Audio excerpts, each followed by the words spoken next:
जम्मू कश्मीर के उसी पहलगाम में मेरी मौजूदगी है, जहां पर 2 दिन पहले आतंकवादियों ने खून का नंगा तांडव किया, 26 लोगों की जान ले ली। मैं उसी धरती पर मौजूद हूं जहां पर चारों तरफ आज सन्नाटा पसरा हुआ है, लेकिन देश का खून उबल रहा है और पूरा देश बदला चाहता है। यही कारण है कि प्रधानमंत्री नरेंद्र मोदी आज जब बिहार के मधुबनी पहुंचे तो उनकी ओर से भी 2 टूक इस बात का जिक्र किया गया कि आतंकवादियों को चुन चुन कर मारेंगे और उनके आकाओं को भी बख्शा नहीं जाएगा।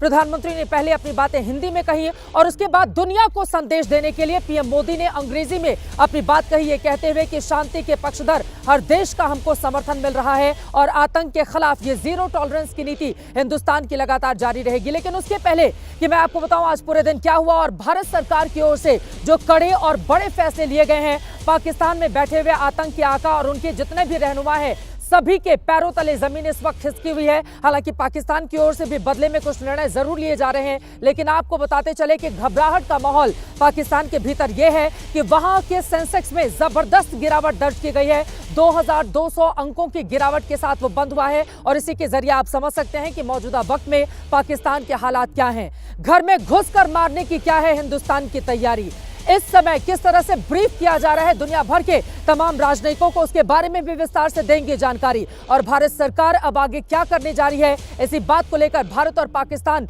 दोनों ही मुल्कों से हमारे साथ मेहमान जुड़ने वाले हैं, जिनके साथ करने वाले हैं हम बड़ी चर्चा। पाकिस्तान थर्राया हुआ है, डर के मारे उसको समझ में नहीं आ रहा कि वो क्या करे, लेकिन आतंक को अगर अपनी धरती पर आप पालोगे पोसोगे, हिंदुस्तान के खिलाफ लगातार दहशतगर्दी फैलाओगे, तो फिर उसका अंजाम क्या होगा, यह हिंदुस्तान अब आपको बताने वाला है। इसके पहले कि अपने मेहमानों के पास जाऊं और साथ ही आपको सुनाऊं वो तमाम बयान, आपको दिखा देते हैं पहलगाम में जहां पर इस वक्त मैं खड़ी हुई हूं। अलग अलग हिस्सों से यहां पर देखिए सुरक्षा के इंतजाम किए गए हैं और किस तरह से यहां पर एक एक करके सुरक्षा के जबरदस्त इंतजाम हैं। एक एक करके तमाम जो गाड़ियां हैं हमारी इंडियन आर्मी की वो यहां से जा रही हैं, ये सीधे आगे की ओर सीआरपीएफ के हमारे ये सीआरपीएफ के जवान हैं आगे जा रहे हैं और एक एक करके इसी तरह से आपको बताते चले कि लगातार यहाँ पर गश्त बढ़ा दी गई है। चारों तरफ सुरक्षा के बड़े कड़े इंतजाम किए गए हैं। आपको बताते चले कि पिछले साल जब मैं यहाँ पर लोकसभा चुनाव कवर करने आई थी तो सुबह से लेकर देर रात तक इस पूरे के पूरे इलाके में टूरिस्ट की भरमार थी, काफी ज्यादा यहाँ पर टूरिस्ट थे, पूरी की पूरी दुकानें खुली हुई थी। लेकिन मौजूदा वक्त में जब आप यहाँ पर आएंगे, आप देखिए दूसरी तरफ ये तमाम वो दुकानें हैं, पीछे की तरफ अगर आप नजर डालेंगे तो चारों तरफ सिर्फ और सिर्फ यहाँ पर सन्नाटा ही आपको दिखाई देगा और यहाँ पर सीआरपीएफ के तमाम जवानों की मुस्तैदी है, मौजूदगी है, जो यहाँ पर पल पल हर तरफ अपनी नजरें टिकाए हुए हैं, क्योंकि चारों तरफ ऐसा एरिया है जिसके मद्देनजर अब आतंकी अपना फन नहीं फैलाएं। सुरक्षा के पुख्ता और चाक चौबंद यहाँ पर इंतजाम किए गए हैं। लेकिन आज पूरा देश गमजदा है, वो बदला चाहता है। पीएम मोदी ने इसी ओर इशारा भी किया है, लेकिन उन तमाम छोटे बच्चों और पीड़ित परिजनों की आवाज भी आपको जरूर सुननी चाहिए, जिनको सुनकर आपका कलेजा कांप जाएगा, सोचने पर आप विवश हो जाएंगे। आतंकवादियों की दहशतगर्दी से न जाने कितने परिवार उजड़ गए और वो चाहते हैं अब पाकिस्तान से बदला। सुनिए।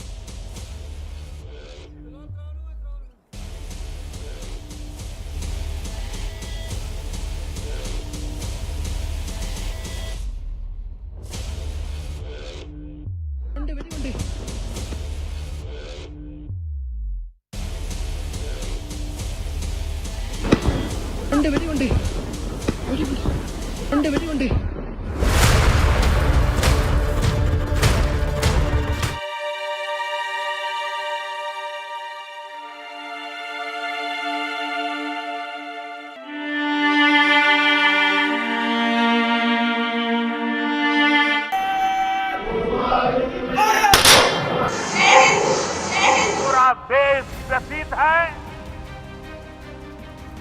कोटि कोटि देशवासी दुखी हैं। सभी पीड़ित परिवारों के इस दुख में पूरा देश उनके साथ खड़ा है।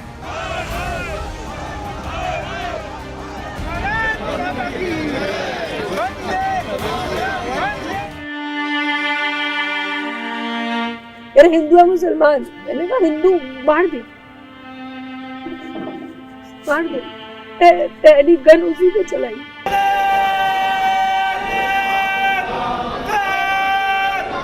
किसी से कुछ नहीं पूछा, बस यही बोला मुसलमान अलग हो जाओ और हिंदू अलग हो जाओ। हिंदू को मार दिया और बोला 3 बार कलाम बोला और मुसलमान लोगों को लैंग्वेज आती थी, उन लोगों ने 3 बार मुसलमान बोला और जो नहीं बोला उसे गन से उड़ा दिया। हिंदू एक तरफ हो जाओ, मुसलमान एक तरफ हो जाओ।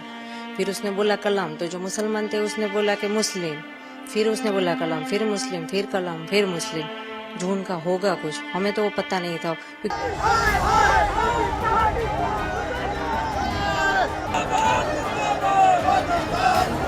ज्यादा हो जाए क्योंकि वो सबसे ज्यादा टूरिस्ट वाली जगह है।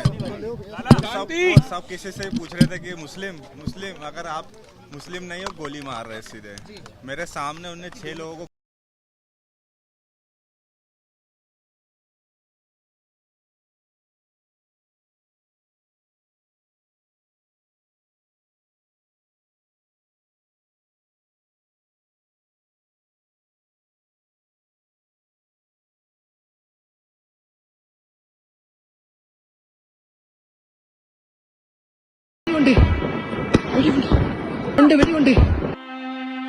जिन्होंने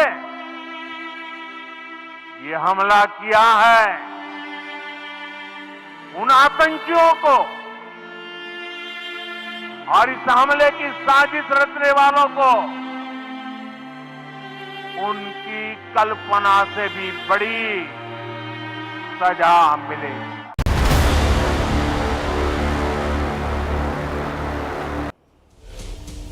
बदला ऐसा होना चाहिए, आतंकवादियों की आने वाली कई पीढ़ियां उसको याद रखें।